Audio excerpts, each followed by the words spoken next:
example, 5 rani. And ang duha na lang ang kanang wala pay answer. So, dali ra nila ma-narrow down ang answer if kanang duha na lang ang question, duha na sa kanang choices since or ma-identify man nila nga mo ni siya. So, therefore, ang last nga kanang question, kaya ang katong nakabiling nga option may answer. So, dapat masubraan ang kanang ang iyang option para kanang magamit jud sa student ang ilang critical thinking skills and that need to nila i-analyze ang questions pa.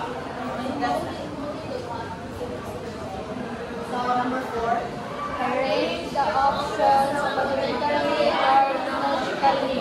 So, need siya i-arrange in an alphabetical or chronological way. Chronological ay kanang right time, na. So, this is to help the students or the examinees find the answers easier kay naanay pattern or naanay kanang organize dito ang pagka-arrange sa options. Kaya randomize ra siya kaya may possibility na malamay sila ang answer kay basin makalimot sila sa tudapin nga ang answer nila kay nasa kuan din maluyan sa sila pangita kay personally speaking kay di ba if sanay matching type nga test kaya randomize ang iyang choices kay ako every item scan na nakuha natin sa mawagtang dito or makalimot ko asa ko siya dapit as compared if na alphabetical kay sayo na siya pangitaon since makuha naman ta ang first letter niya makita na yun. Last, the direction of the test must be given. So just like any other test, dapat ibaw ang students sa kanang direction sa test niya yung gihatag kay if wala direction ang test kay mag-ikog na sila sa ibuhaton. So kanang either if kanang connect pa siya so ang alis sa number 1 connect pa siya inana or ang letter kay ibutang sa kanang ang letter sa answer ibutang before the number so mag-ikog sila so dapat nga naay direction. And like dili ka ka-explain sa ila ka magkaibawan sa ibuhaton if wala kay direction nga gihatag. So that is it for my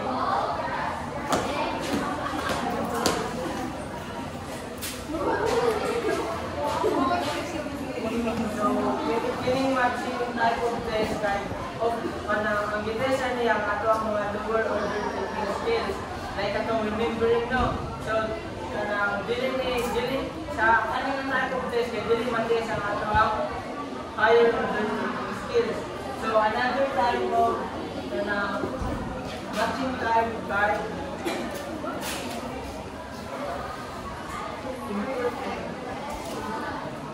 the imperfect matching type. So I have there the table now. What's your name observe?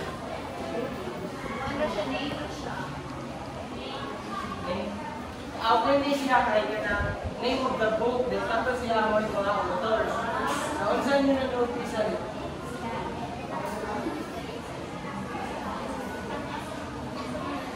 Number of items. By number. Asay sobra. So, ang mga author. So, muna yung question that mangita mo mga author na natuloy mo So, sa kaning imperfect matching type, called imperfect matching type kay answers may be repeated. Kay mas daghan man ang item sa questions kaysa sa answer. So, dili siya patraso.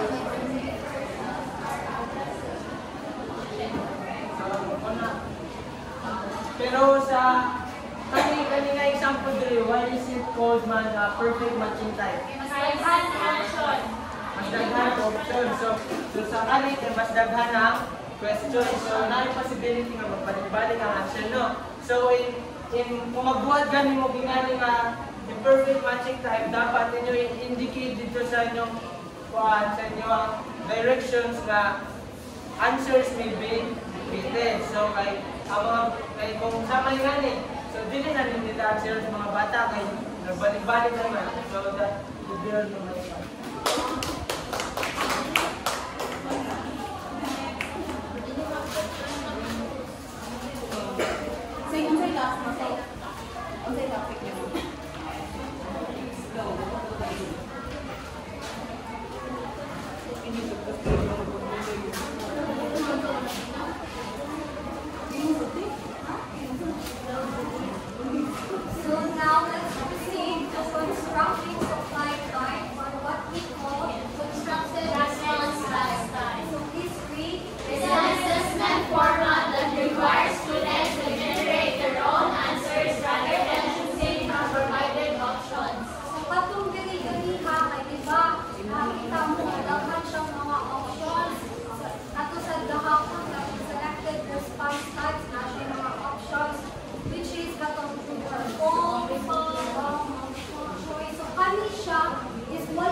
difficult na galing sa student nga masabtan and then hard sa ilaha nga ma-complete nila ang task or kana ang test but so if mag-imugay ang completion type of test, it should be clear and concise.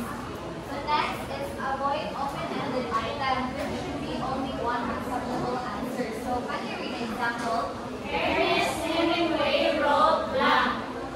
So Ari, ang kanang example is kanang consider siya ma-open-ended na item or kanang siya kay sa ako ang pagkakuan, yes, pagka na research is here, Ernest Hemingway is a American novelist. So if novelist ka, kay daghan ka o ma-publish, di ba, or ma-write na kanang novel. So for us, hindi siya open-ended, mas dapat mag-provide na o clue or either ka na kuan, context or kanang read or toward specific word. So pwede na ito ma-improve ang kanilang example. So kaning example which is Ernest Hemingway wrote blank which won the Nobel Prize in Literature. So kanilang example is ato na siya na-provide and na-providean of kanaang kuan specific context and focus sa particular work ni Ernest Hemingway. So na ako example today. So inuhang i-kuan is open-ended item by shorty. So the largest planet in our solar system is black. Close and low. So ano man? Yes, very good. So next specific siya no, usara yun the largest planet ba. So the third guideline, can you read? The blank should be at the end or near the end of the sentence. The question must first be asked before an answer is inserted. Okay, so kailangan daw kung mag-imag completion type of test, dapat ang kuan nasa kinalasan or doon sa kinalasan ang blank or missing na information. So same rin sa matching type of test na dapat diri mag sa first column ang question or kana ang hint. Yes, so na may example diri. So inyo ha siya ikuan if na kuan ba niya ang third guideline. So on a clear day, the color of the sky is usually black. So dapat ang black. Ano man? Yes, very good. So nasa kinalasan ang black. So last example, after the long hike, they were feeling very black. Yes. Yes, very good. Ano man? Ano na? Okay, so that's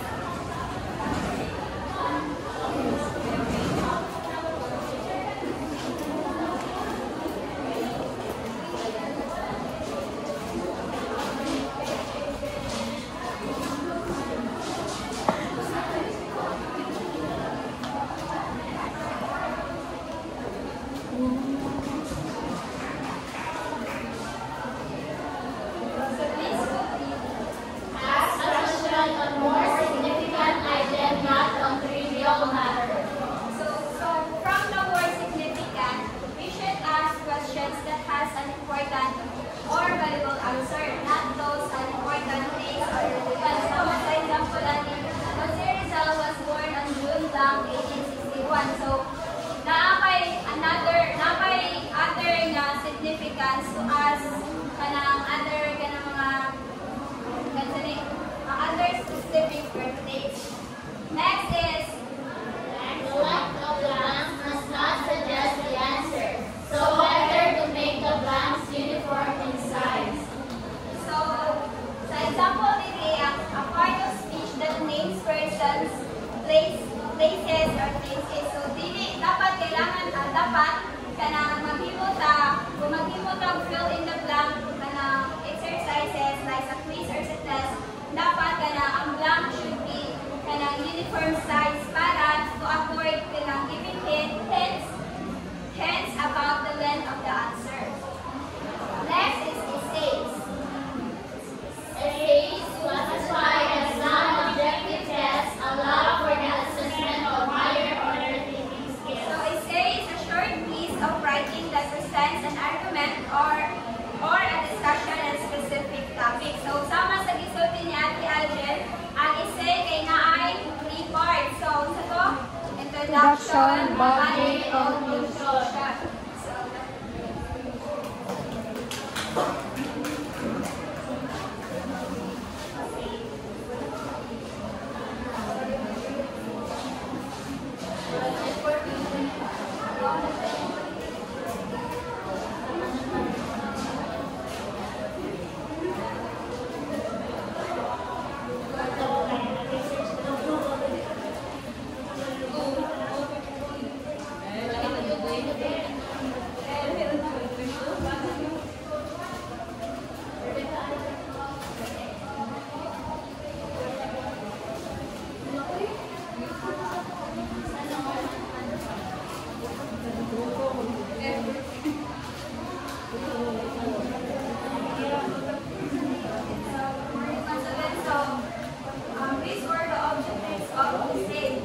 sa akong perceptions, mga own understanding or ideas na po. So, these are the objectives of essays.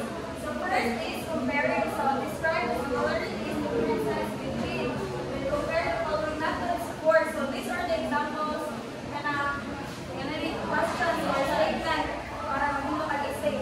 So, compare the following methods for getting to school, walking versus biking. So, di mo i-compare kung saan ang mga methods kung magmato ka school, mag-bike ka, or maglakawan sa day ka ng differences and similarities nila. So, possible answer is, ang kanang kumato ka school na maglakaw ka, okay ka maabot, pero safe ka. While kung mag-bike ka, is not easy or risky siya, like mag-bike kaya, di pa kagdawagin, so dagyan kayo siya, okay dahil ka maabot, pero risky siya. So, this is an example of comparing. So, it involves looking at how two or more things are alike and how they are different. So, the next one is related cause and effect. So, what are the major causes of, and what would be the most likely effects of? So, example namin niya kaya na, what are the major causes of pollution? So, yung mga itong say kaya na, ito na yung mga major causes of pollution and what are the effects of pollution sa atua. So, for example, answer namin is, possible answer is ka ng, ang pollution kay tungkol siya sa mga parts from mga smoke sa kuwan and parang waste sa factory. And then, ang effects na namin na kay sa kuwa, health sa kuwa, mga human, and then sa animals food. So, ano siya ang cause and effect. Ihatag yung mga cause and effect sa usa ka certain na situation or certain na kanang pangyayari. So, the third one is justifying. So, which of the following alternatives would favor and why? Explain why you agree or disagree the following statements. So, dali, kaya i-justify na ito ang usa ka, for example, at pareha ito ang ibuhatag ko sa kanang masiling ka ito, nag-debate ako, i-justify ba kung anong giuyin ito, anong wala ka giuyin. Sige, ibutan na ito sa kanang, di ba, sometimes sa essay na ito, kaya ito i-justify. For example, explain why you agree or disagree with anong need mag-school uniform and anong ang school uniform is mandatory siya. So, i-justify na ito, anong uwing anak. Kaya sa isay man na sa ihatag mo, or versus summarize, ikabot ang mga topic. And the fourth one is the summarizing. So, state the points included in and briefly summarize the contents of. So, examples is, so, ang kanyang summarizing ay hatagin mo ang brief overview sa usa ka topic. For example, sa story, di ba, naman ay mag-summarize mo kita na. So, hatagin mo, ay mga naibutan sa imong essay is kato ng mga important nga kanang details sa katong story or sa usa ka books. So, ganun, ibutan ko naman nun. So, for the other objectives,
Source 2.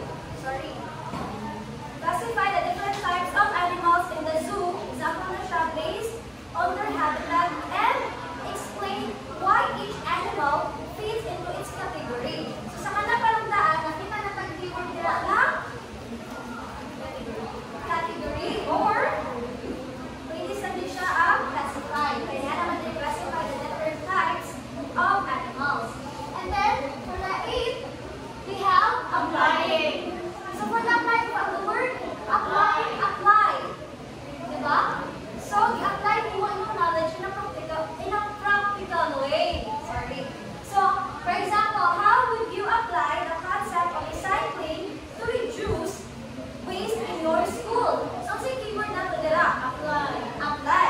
Okay, so aside sa apply, we also have solve or real-world situation. Okay. Then I have here an example of question siya gikan sa essay, which is, ang essay, ang title sa essay like the benefits of groups. Okay. So, for example, gibasa na itong essay. Gibasa na sa mga student ng essay. And then, we will make a question out of those, out of that essay, sorry. Okay. Then, magamit pa tag-generalizing. Okay. So, we use generalizing objectives. Okay, so first, atong buhatan ng question kay what general patterns can be observed in the benefits of reading books? So, sakto ba? Yes. Saan naman? General. Because of the word general. And then, sunod, we have the inquiry. Or inquiry. Okay. We also make questions like, based on the benefits discussed, what can be inferred about the impact of regular reading on personal development? Sakto ba? Hindi naman. Inferred. Because of the word inferred. So, pwede sa tawag gamit aside sa inferred, we can also use imply, suggest, or include. Pero depende nga po siya sa sentence mo. And then, for the next one, we have the classifying or classify. How can the benefits of reading books be classified? From the word classify na, based on their impact. So, pwede sa tawag ng categorize, tatawigan sort of types. Pwede sa. And then, ang last, applying. Last of what? Applying. How can the benefits of reading books be applied to improve educational or di apply? Apply. So, pwede sa tawag gamit of real life situation, how to solve, nana. Para ma-apply na itong objectives nga, applying. Nakunti all?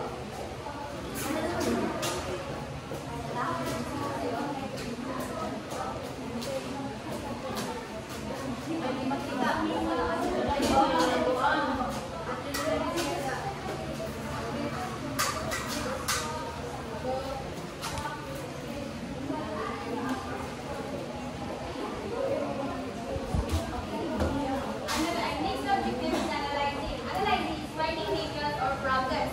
Sama sa itong gibuhat kang Sir PG kanina is katong yung question is, di ba, kanang before na ito makuha ka ng ato yung variable. So, we need to analyze the katong situation para makuha natin yung katong variable. Then, after na ito makuha yung variable, dapat ko siyang i-identify or nabuiwan niya ka na after ka na makuha na ito ng katong na analyze na rin mo. Tapos nakuha na lang ka nakuha dito nga something galing siya. Tapos, hindi mo na lang i-explain kung anong mga nakuha or unsay ka nang nasa nato nga dito siya o sa'yo makakita dito. Next is evaluating. Evaluating is judging what is good or bad. So, sa through evaluating, hindi rin nato, like for example, sa imong teaching, na isa ka teacher na lang mag-evaluate, then kita is bali, tanawin ka niya atong strengths and weaknesses or kanang unsa ka buhat kay nga maayo or unsa koy kanang need pa nato i-improve. Next is creating. Creating is doing something new or imagining a situation. Like kanang, for example, mag-create mo story. That's a story na kanang unique is kasi need mo mag-kanang create something new bali kanang ang una-una mo ba nga kanang dapat buhaton para ka-create yung story nga dito or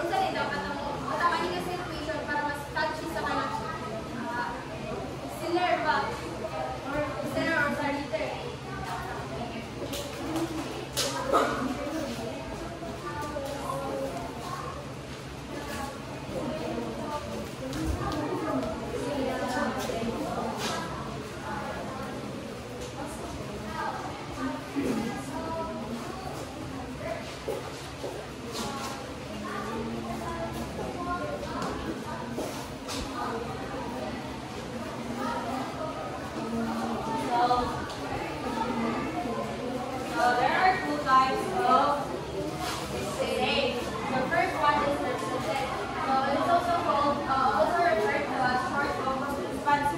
So when we say restricted, kaya kalangkuhan siya, nag-focus lang siya sa specific na topic, dili siya wide. So, ang example na niya kay ganang, kanay, mga kasalunan ka.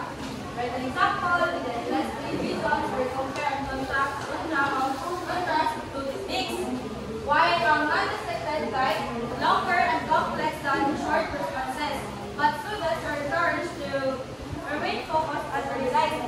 So when we say non-restricted or extended essays, kaya kung siya, nag-explore siya sa topic na mas ipalawak pa. Mas kalawan, mas wide ang kanang range. Then, ang example na nila kay reflective siya kay reflective or reflections. Then, research-based na kanang like mga narratives na lang. Personal narratives. Mga siya yung example sa non-extended or extended essays.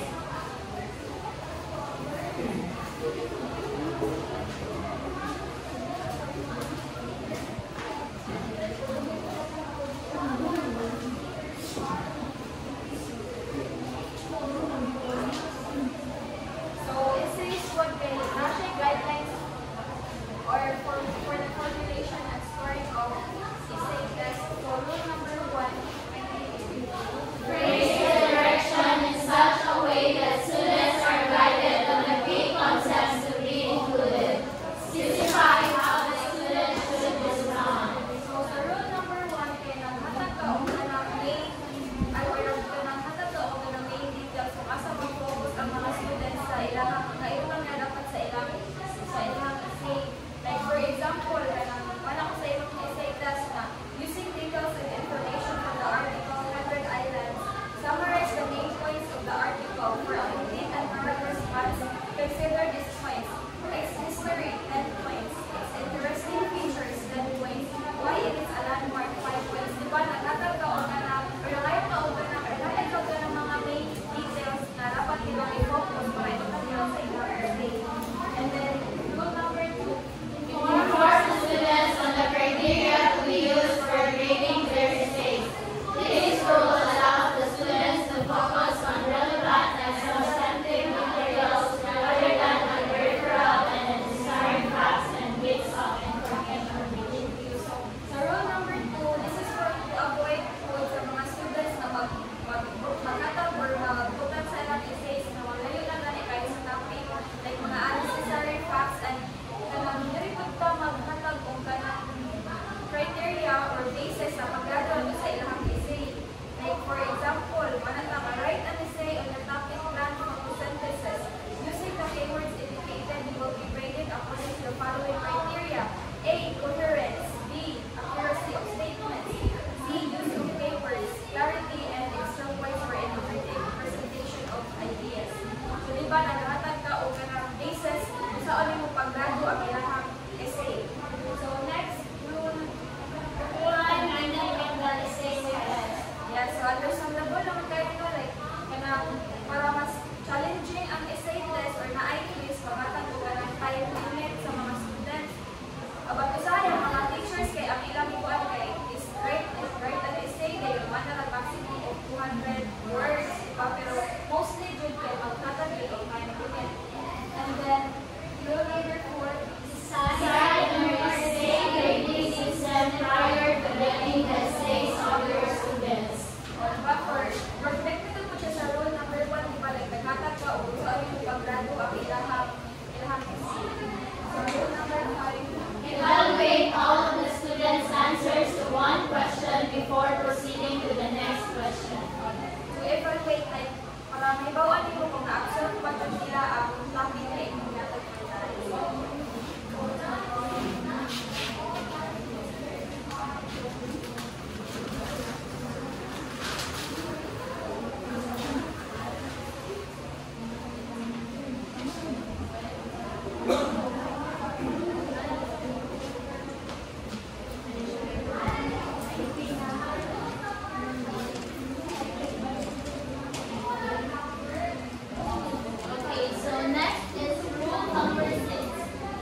reviewing answers to essay questions without knowing the identity of the answer. So kung mag-check kung tawag essay sa students, kahit dapat ang teacher dili niya makita ang name sa student. Kahit na tendency na mabias man to siya. Kahit for example, di ba, sa kaklase na ang reactive verb. So, possibility na once makita sa teacher ang name sa student niya, siya to ang naghimo sa essay, di na ito niya basa kay, kabango naman ni siya, so perfect na ni siya. So, that's rule number 6. And rule number 7, whenever possible, have 2 or more persons grade each answer. So, kung mag-check kung tawag ka ng essay, is panang dili lang dapat ikaw lang ma-teacher ang check. Dapat pwede ka mangita o lahat ka mo-critic sa essay, pwedeng co-teacher or another person na maayo mo-critic sa essay.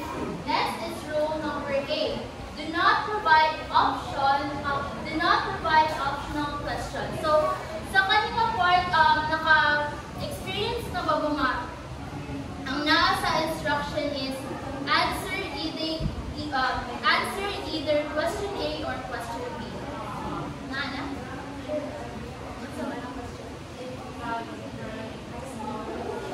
Ipapili mo kung ano sa